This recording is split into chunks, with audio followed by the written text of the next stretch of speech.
Hyderabad langar house దగ్గర వెంకటేశ్వర ఆలయాన్ని సందర్శించారు రాష్ట్ర మంత్రి వివేక్ వెంకటస్వామి. ముక్కోటి ఏకాదశి సందర్భంగా కుటుంబ సభ్యులతో కలిసి ఉత్తర ద్వారం నుంచి స్వామివారిని దర్శించుకున్నారు.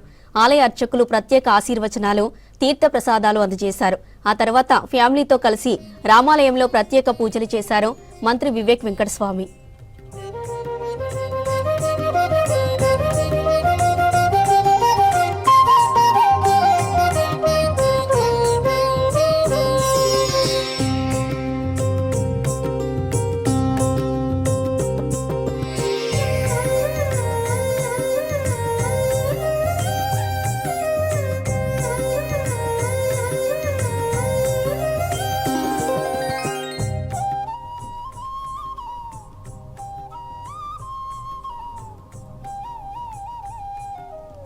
హైదరాబాద్ లంగర్ హౌస్ దగ్గర వెంకటేశ్వర ఆలయాన్ని సందర్శించారు రాష్ట్ర మంత్రి వివేక్ వెంకటస్వామి.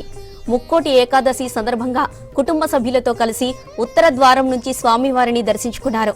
ఆలయ అర్చకులు ప్రత్యేక ఆశీర్వచనాలు, తీర్థ ప్రసాదాలు అందజేశారు. ఆ తర్వాత ఫ్యామిలీతో కలిసి రామాలయంలో ప్రత్యేక పూజలు చేశారు మంత్రి వివేక్ వెంకటస్వామి.